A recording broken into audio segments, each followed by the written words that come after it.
Hello anime lovers, एक new action fantasy anime mastery magic and muscle के season 2 के episode 5 की Hindi explanation में तुम्हारा स्वागत है। इस नए एपिसोड में जो 13 एंशिएंट मैजिक वन का जो पावर है और जो फाइनली लू यांग और मार्श बर्नहार्ड के बीच जो फाइट है वो होने वाला है। कहानी की शुरुआत में हमें बताया जाता है इस वर्ल्ड में 13 एंशिएंट मैजिक वन एग्जिस्ट करती है और ये मैजिक वन अपना मास्टर खुद चूज करते हैं, उनको एक स्पेशल एबिलिटी भी देती है और जो इन मैजिक वन को रखते हैं उनको कहा जाता है मैजिक केन। दूसरे ही सीन में डिवाइन विजनरी एग्जाम के लिए दूसरे वर्ल्ड को देख पाते हैं जहाँ पे जो फिन था वो रो रहा होता है और कह रहा होता है मुझे कौन प्रोटेक्ट करेगा, जो मेरे पास क्रिस्टल है वो भी अब टूटने ही वाला होगा।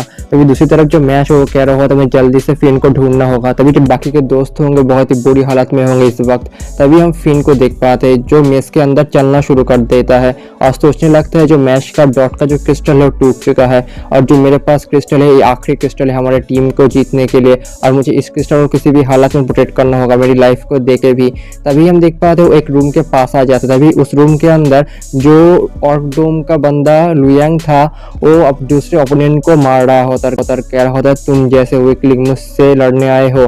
तभी हम देख पाते हो अपने एक नाइफ से अपने आप का हमला करता है, जिसकी वजह से जो ओपोनेंट था उसे बहुत ही दर्द आने लगता है और कह रहा होता है अब बर्थ से ही डिसाइड हो जाता है टैलेंट को और तुम्हारे पास कोई टैलेंट नहीं है, तुम जैसे वीकलिंग को खत्म हो जाना चाहिए।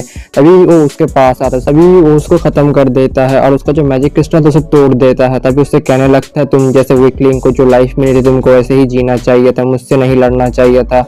तभी दूसरी तरफ जो फिन था वो सोच रहा था कितना खतरनाक है, तभी वहाँ से जाने लगता है। जब जो फिन था वो सोच रहा था अगर मैं यहाँ से भागने की कोशिश करूंगा तो यहाँ पे पक्का नॉइस होगा जिसकी वजह से मैं पकड़ा जाऊंगा। तभी वहीं पे खड़ा हो जाता, डट के मारे अपने आंखें बंद कर लेता और कहता है मैं बस एक वॉल हूँ, मुझे कोई नहीं देख सकता। तभी जो देख पाते लू यांग और उससे कह रहा होता है मैं बस एक वॉल हूँ। तभी जो लू यांग तो उससे कह रहा होता है तुम एक बहुत ही फनी लड़के हो, तुम्हें क्या पता है। तभी देख पाते जो फिन था वो कह रहा था प्लीज मुझे छोड़ दो, मैं तुम्हारा जो बूट है उसे भी लिख कर सकता हूँ, प्लीज मुझे माफ कर दो, मुझे छोड़ दो, जाने दो। अभी लू यांग उससे कहता है तुम फिन हो ना, तुम डिवाइन विजनरी एग्जाम में कैसे आए, क्या तुम्हारे ब्रदर ने तुमको हेल्प किया। मुझे तुम जैसे एक टैलेंटलेस को देख के बहुत ही गुस्सा आता है, तुम मुझे तुम्हारा क्रिस्टल दे दो तो फिर मैं तुम्हें इसे जाने दूंगा, अगर नहीं दोगे मैं तुम्हें खत्म करके जो क्रिस्टल था उसे तोड़ दूंगा। जो फिन था रो रहा होता और कह रहा होता है कितना डरावना है। तभी जो फिन था वो सोच रहा होता अगर मैं इस क्रिस्टल को दे दूंगा जो मार्स का फ्यूचर है वो डिस्ट्रॉय हो जाएगा, वैसे कभी भी होने नहीं दे सकता। तो जो फिन था हमला करने ही वाला होता लेकिन उससे पहले लू यांग उसके ऊपर हमला कर देता है जिसकी वजह से फिन था नीचे गिर जाता है। जो लू यांग उससे कह रहा था तुम्हारी कितनी हिम्मत, तुम मेरे ऊपर मैजिक इस्तेमाल करने वाले थे, तुम्हें क्या लगता है तुम कोई बहुत ही पावरफुल बंदे हो, तुम बस एक वीकलिंग हो। जो फिन था वो कह रहा होता मैं तुमको क्रिस्टल नहीं दूंगा। तभी जो लू यांग था वो कह रहा होता अगर तुम नहीं दोगे जो उस रूम में जो ओपोनेंट का जैसा हाल हुआ तो मैं तुम्हारा वैसे ही हाल कर दूंगा। दूसरी तरफ जो मार्केटर को हम देख पाते हैं जो कह रहा होता है इस साल जितने भी कैंडिडेट आए होते एग्जाम देने के लिए उनमें से लैंसर, जो मार्श बर्नहार्ड और जो लू यांग है वो सबसे पावरफुल है। इन सब में जो लू यांग है वो तो जीनियस है, वो तो बचपन में ही 13 एंशिएंट मैजिक वन के में से एक वन के द्वारा चुना गया है, उसके पास ये पावर है। तभी मार्गरेटा प्यार करने लगता है गॉड से। दूसरी तरफ लू यांग को देख पाते हैं जो अपने हाथ में नाइफ लेके कह रहा होता है अगर तुम मुझे क्रिस्टल नहीं दोगे मैं तुमको यहीं पे खत्म कर दूंगा फिन। तो जो फिन सोच रहा होता है मैं अभी भी गिव अप नहीं कर सकता। तभी जो फिन था वो जो लू यांग था उससे कह रहा होता तुम ऊपर देखो। तभी जो लू यांग ऊपर देखते वहाँ पे कुछ भी नहीं होता लेकिन जो फिन था वहाँ से भाग लेता है। तभी जो लू यांग तो कह रहा था क्या तुम भाग सकते हैं। तभी जो लू यांग उसका पीछा करने लगता है लेकिन फिन था अपनी मैजिक की मदद से लू यांग को दूसरी जगह पे टेलीपोर्ट कर देता है। जो लू यांग था वो कह रहा होता उसके पास ये मैजिक भी है। तभी जो फिन था उसको हम देख पाते जो भाग रहा होता और कह रहा होता है मैं उससे बहुत दूर आ चुका हूँ, मुझे कुछ भी नहीं हो सकता। लेकिन अचानक से जो फिन था उसके पैर पे चोट आ जाती है, हम देख पाते उसके पैर से खून निकलने लगता। तभी उसके सामने से लू यांग आता है और कह रहा होता है तुम्हें क्या लगता है तुम मुझसे बच सकते हो, तुम यहीं पे खत्म होने वाले। तभी जो लू यांग और फिन को बहुत सारा दर्द देता है अपनी मैजिक की मदद से। इसे देख के जो ऑडियंस थे बहुत ही डर जाते हैं लेकिन लू यांग उससे कह रहा होता है क्या तुम मुझसे बच सकते हो, नहीं ना तो फिर जल्दी से क्रिस्टल मेरे हवाले कर दो। जो फिन था वो कह रहा होता है मैं ऐसे नहीं कर सकता, जो मेरे जो फ्रेंड के जो फ्यूचर है इसके क्रिस्टल के ऊपर पूरी तरीके से डिपेंडेंट है, मैं उनको कभी भी बिट्रे नहीं कर सकता, मुझे उनको प्रोटेक्ट करना ही होगा, इसके लिए मेरी जान ही क्यों ना चली जाए। फिन उसके ऊपर हमला करने ही वाला था लेकिन उससे पहले ही लू यांग उसके ऊपर हमला कर देता है। हम देख पाते जो फिन था गिर जाता है। जो लू यांग उससे कह रहा होता तुम बच नहीं सकते, अगर तुम इस बार मुझे नहीं दोगे मैं तुम्हारा जो गर्दन है वो काट दूंगा।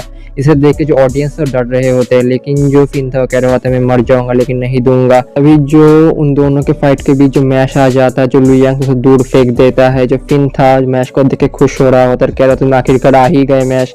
तभी जो मैच था वो कह रहा होता मुझे माफ करना, मैं थोड़ा सा लेट हो गया था। अभी दूसरी तरफ लुयांग को देख पा जैसे कुछ भी नहीं होता, उसका जो पेन था वो मैच को ट्रांसफर हो गया होता है। जो लुयांग तो उससे कह रहा होता तुम जैसे वीकलिंग मुझे कभी भी रोक नहीं सकते, लेकिन मैच उसके ऊपर हमला करने लगता है। लेकिन जो उसका हमला उसी के ऊपर होता है, जो फिन था सोच रहा होता कैसे हो सकता है उसका अटैक उसके ऊपर ट्रांसफर हो रहा है। लेकिन जो लुयांग था वो कह रहा होता है मेरे पास जो 13 एंशिएंट वंड में से एक वंड है।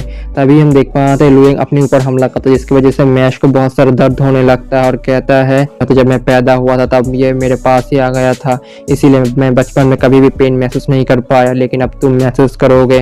तभी दूसरी तरफ जो मैजिक एकेडमी का जो हेडमास्टर था वो कह रहा होता है जो लुयांग है सच में एक पावरफुल मैजिशियन है, जो एक मैजिक केन है। अब देखने की बात यह है जो मैश उसे कैसे रोकता है। तभी देख पाते हैं जो लुयांग था अपनी मैजिक की मदद से जो मैश था उसके ऊपर हमला करने लगता है, जिसकी वजह से मैश तो बहुत ही बीट होता है, लेकिन मैश उसके ऊपर फिर भी हमला करता है, उसका हमला उसी के ऊपर हो जाता है पूरी तरीके से। तभी जो लुयांग था वो कह रहा होता है जो फिन है पूरा तरीके से कम्प्लीटली यूजलेस है, अगर उसका ब्रदर यहाँ पे ना होता तो फिर वो इस अकेडमी में कभी भी आ नहीं सकता। तभी जो प्रोटैगनिस्ट है उसके बात को सुनने के बाद कहता है तो ये सही तो है, लेकिन जो फिन है वो मेरा दोस्त है, मुझे पता है वो किसी काम का नहीं है, लेकिन जो मेरा दोस्त है बहुत ही पावरफुल है, उसने अब तक तुमसे फाइट किया, जो मैजिक क्रिस्टल से प्रोटेक्ट किया और इतने सारे पेन को भी रेजिस्ट किया। तुम्हें लगता है कोई ऐसा बंदा कर सकता है? मुझे पता है वो तुम्हारे सामने बहुत ही वीक है, लेकिन उसने तुम्हारे जैसे पावरफुल पर्सन का पेन को रेजिस्ट किया। क्या तुम मेरी पावर को रेजिस्ट कर सकते हो? अगर तुम्हें वीडियो पसंद आ रही है तो कमेंट बॉक्स में जाके इमोजी से छोटा सा एक कमेंट कर दो, और ऐसे ही बहुत सारे एनिमे के लिए चैनल को सब्सक्राइब करके बेल नोटिफिकेशन को ऑल पे कर लो। तभी मैश गुस्से में आके उसके ऊपर हमला कर देता है, लेकिन उसका पूरा हमला फिर से उसी के ऊपर हो जाता है। लुयांग तो कह रहा होता है बेकार का हमला है, क्या तुम मुझे पेन महसूस करा सकते हो जो मुझे कभी बचपन से महसूस नहीं हुआ। तभी हम देख पाते हैं जो गॉडेस का स्टैचू था उसके ऊपर क्रैक आने लगता है, जिसकी वजह से जो लुयांग था घबरा जाता है, लेकिन मैश अपना अटैक बंद नहीं करता, अटैक करे जा रहा होता है, जिसकी वजह से आखिरकार जो गॉडेस का स्टैचू था वो टूट जाता है।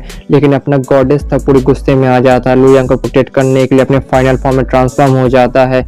जो मैच था वो कह रहा होता अब मैं तुम्हें अब मेरी पावर दिखाता हूँ, तुम्हें क्या लगता है तुम मेरे पेन को रेजिस्ट कर सकते हो? तो फिर तैयार हो जाओ। लेकिन जो लुयांग था सोच रहा होता है आखिरकार क्या मुझे पेन महसूस होने वाला है। तभी जो गॉडेस का स्टैचू था वो मैश के ऊपर अपनी पूरी ताकत से हमला कर देता है, जो मैश था उस हमले से बच रहा होता है। जो दूसरी तरफ जो ऑडियंस था वो देख के शॉक हो रहे होते हैं, तो मैश अपना मैजिक वॉन्ड को निकालता है और उस मैजिक वॉन्ड से एक टेनिस रैकेट को क्रिएट कर देता है अपने हाथ से। ये देखने में जो ऑडियंस है शॉक होते हैं, लेकिन जो तो उसके ऊपर हमला करता है, जो गॉडेस स्टैचू था वो भी हमला करता है, लेकिन जो मैश है गॉडेस के स्टैचू के ऊपर हमला करे जा रहा होता है, जिसकी वजह से जो गॉडेस का स्टैचू था कुछ ही देर बाद टूट जाता है। जो लुयांग को देख पाते जो कह रहा होता तो फिर ये है दर्द जो मैं पहली बार महसूस कर रहा हूँ, मैं अपनी हार्ट बीट को भी महसूस कर सकता हूँ। अभी वो कहने लगता है तो फिर जो फिन है उसने ऐसा दर्द को महसूस किया होगा। अभी दूसरी तरफ जो मैश है फिन के पास जाता है और उसको अपने कंधे के ऊपर ले लेता है और कह रहा होता चलो हम यहाँ से निकलते हैं फिन। अगर तुम्हें इसका अगला एपिसोड चाहिए तो कमेंट बॉक्स में लिख दो और चैनल को सब्सक्राइब करके बेल नोटिफिकेशन को ऑल पे कर लो। तब तक के लिए बाय बाय, मिलते हैं अगले वीडियो में।